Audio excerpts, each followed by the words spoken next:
Today is November 29th. Today's quote is entitled, "Respond from a Higher Consciousness." Respond from a higher consciousness, a place that is in alignment with what you believe, even when people act from a lower consciousness. I know it is tempting to fight fire with fire, but let me remind you that fire is fought with water, not fire.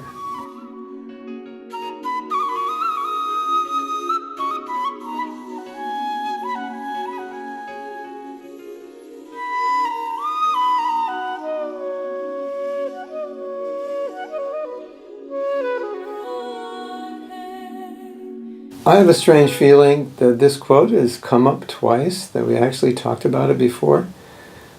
And I decided that if that's the case, we're still going to talk about it because it's very important. The idea, as we know, fight fire with fire, that means fight aggression with aggression, which of course is a principle for Kshatriyas. But because we're trying to develop Brahminical qualities, we don't always do that. Now, sometimes in practical affairs, in legal matters, in dealing with the world, people may try to take advantage of us. So we don't allow them to do that. But here we're speaking personally, in personal dealings. Like in the world can be in a very aggressive place. Even our friends can be unkind. Even our friends can be aggressive. So the idea of this quote is, if we're practicing Brahminical culture, we have a certain standard in how we behave. We have a certain standard in how we act. So just because someone has a lower standard doesn't validate us in acting the way they act. And that's often how we feel.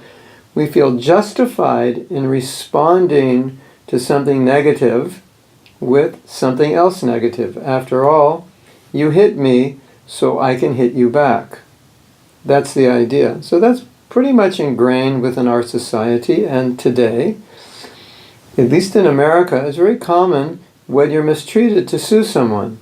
My daughter was taking a class on health, and she said, if you try to save someone's life by respiration and you fail, that family can sue you. Legally they won't win, but they can try to sue you. So this is kind of the way that the culture we're in, we're being programmed now is if you're ill-treated, respond in a similar way.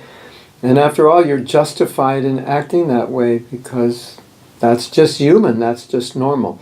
And so we've heard the saying, to forgive is divine. And to be Krishna conscious means to develop divine qualities. And these divine qualities are upstream, so to speak, or they go against the grain of society. And so this advice is not easy. To try to always be, to try to always be totally in alignment with the character of a pure devotee, totally in alignment with the philosophy of Krishna consciousness, no matter how people are treating you, no matter what's going on around you. So that's a huge challenge. But I believe that is the challenge of Krishna consciousness. That's what Prabhupada came to create.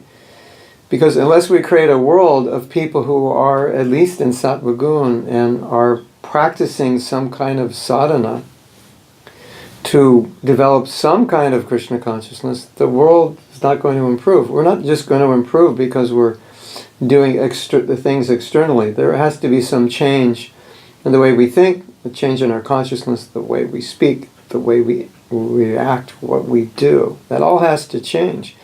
And Prabhupada said, I think he said 5, maybe 1%, or not more than 5%. He said we could change the world, 5% of the people become Krishna conscious. So it's not just 5% religious people. I mean, that helps. People are chanting, it's purifying. But really, it's the interaction. It's the level of kata, the level of consciousness, the level of relationships, the character, 26 qualities of a devotee. Are we aligned with those qualities? Are we able to act with those qualities no matter what's going on around us? So that's the big question. It is a big question.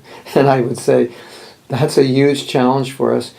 And I would also say that don't neglect that challenge. Don't think it's not important. Don't think, well, I have service and I have so many other things and I'm doing that well, that this is not really the challenge. No, this is a huge challenge. I always felt in my life that doing the service was the easy part, but being Krishna conscious while doing it, that was the challenge. If I have a certain ability, then I can do a service. It comes natural. But being Krishna conscious while doing it, that's much more of a challenge. So that's the idea of today's quote. The challenge is to be Krishna conscious in any situation while we're doing our service, while we're interacting with people in the world.